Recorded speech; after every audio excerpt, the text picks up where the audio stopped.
when I see the stuff like St. Lunatics suing you and shit like that, but how do you feel about that?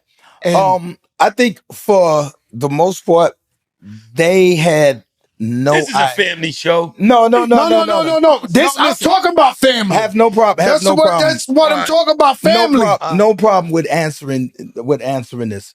I think people were misinformed. When we started the Lunatics, first of all, Murphy Lee was a year out of high school. Bam the stage. My brother Kiwan, and then once we got the deal, City Spud went to jail.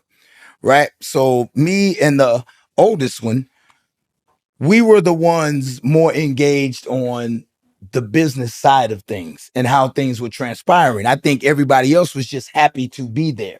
So you know what it's like if you're in a group, you got some people that's going to the meetings, some people that's on the phone calls, some people that are in those rooms when certain situations are being discussed and how they go. And you got other people that's, I just leave that to y'all. I just leave that to y'all. I leave that to y'all.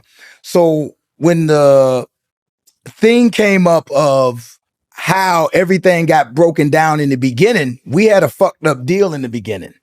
So the way things got spreaded out was that the oldest member of the group, the manager is his best friend, our business manager is his best friend, and our road manager is his best friend. So they negotiated everything. They put everything into perspectives, and you see what I'm saying? And I'm trying to, because they still got other things, but they were influencing the other ones. So when the ones that did not know what happened found out what happened, now you see us back on tour, except for one. Okay. Because long story short, the truth just needed to be told, and people needed to find out not just why it is, but how it is. And when you found out how it was, you understood. They understood. Let me explain something to you. I've never seen nobody keep it more real with their crew than you. I want you to know, if I'm sitting in New York and I see this shit, it's like a sledgehammer hit me and bust my head open like a fucking watermelon. You know, they say I've been with you. They say you don't understand. I'm telling you the truth. No, but they say you don't understand who you are with until you go through something negative. That was our first time ever going through anything that wasn't positive, because you know, we were very, very fortunate, very, very blessed that when we first came out, we were rocket shipping. You know what I'm saying? So when it got to a point to where, okay, now everybody's trying to pay attention to something they should have been paying attention to since day one. But here's the thing, bro. Ever since this group been informed, I've always had the most money. From the time we came into this crew, I came into this crew with 2 cars, my own apartment, and everything else that was, you see what I'm saying? I've always paid my own way and other people's way to get through certain things. So I've never not paid attention to business. You know what I'm saying? Never not paid attention to business. Used to insist people pay attention to business. Used to ask people, you know what's going on? You know what these, you know, but like you said, when the money is coming in, nobody wants to say nothing. And then obviously they look up on the day that the money is not what they think it should be, and then wonder why they don't have it like that. But we all go through trials, tribulations. You know what I mean? Horrible times in hip hop. You put that well, my brother. No, I appreciate it. I know you can understand it. Because I'm telling you. You got to reflect. Right? I've been in this game 30 years. I've been around so many crews. We love the Locks because their brotherhood cannot be. They influence us. They don't even know that. That's why they together like this. You hear what I'm saying? The Locks is. I think their whole dynamic to me is that they never let nobody break them up. They together. I think that's what the streets love. So when I just evaluate the whole hip hop game, and I've been around everybody, I've never seen nobody keep it more real than you. And I love everybody, so I'm letting them know I'm not. But I never seen nobody take care of their crew more than you. So it was shocking to me, just sitting back, and sometimes you don't know you can have that effect on somebody else. No, but I was just like. That. You know what I'm saying? No, but I've always thought that the same thing. The same thing. You know, that's your sister.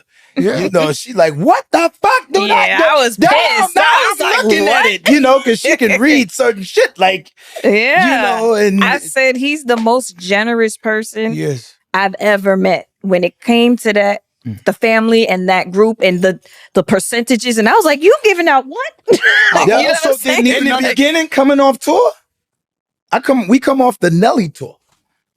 I split it down the middle. I take half and I give them half. So if we come off a tour with $20 million, I take 10. The group get 10. Bust down 10. No, but How the group about- get they 10 and go home. I take my 10 and I pay. Commissions, I pay expenses. I pay everything else. Yeah. Everybody else get to go take their money and go sideways. You know what I mean? Like, so You know, betrayal, man. You can't build the wall high enough. That shit'll jump right over the Sometimes it's wall. worse That than shit death. hurts. You know that? Yeah. That might be. Betrayal is I think is the only thing that might be closer, similar than worse than death. It hurts you that much. yeah, because it's always from somebody who That you love, That you trust, somebody that you love, that you trust at that time to show himself. You know what I'm saying? Because can't nobody you don't know or don't care about hurt you like Yeah. that. Right. Yeah. You know what I'm saying? Because you either it's always going to jail somebody or you know. fuck They them. say it's the ones closest to you, but it's always somebody you know that can really, really hurt you. And then you be like, man. Yo. I'm just speaking about me. Now you know. Yo. I'm just saying that how many times I done looked out for this person. How many times I gave him a chance. How many times people told me, yo, don't have them around you. How many times this and that. And then you still went all out. And then they wind up doing the unimaginable. Knife in the back. Firm believer, everything happens for a reason to a certain degree. And a lot of times what I tell, I talk to my nephew, JT, Jason Tatum, and shout out to JT. He had his injury. Get better. Get well soon, my brother. But I was telling them, yo, don't look at it like that. This is for something. But here's the tricky part. It's not always in what you think it is. It may not be for music. You see what I'm saying? Like what's happening to you here may be needing you to look somewhere else. It may be time. Like I was talking to JT. I said, yo, it may not be about basketball. I said, because you're him in basketball. It may be you need to spend this time with your son. It may be something you need to spend this time with mom. You may need to go back home and do something. It may not have nothing to do with basketball. So when something affects you that deep, take a full 360 look at it. Take a full 360 look at everything that's going on around you, because just because that's what put the brakes on it don't mean that that's the problem. It just means that you needed to stop for something and you have to pay attention to what it is. But that's the only way you gonna grow, period. Now you can get mad, say fuck that motherfucker wrong and keep going, but something else gonna happen.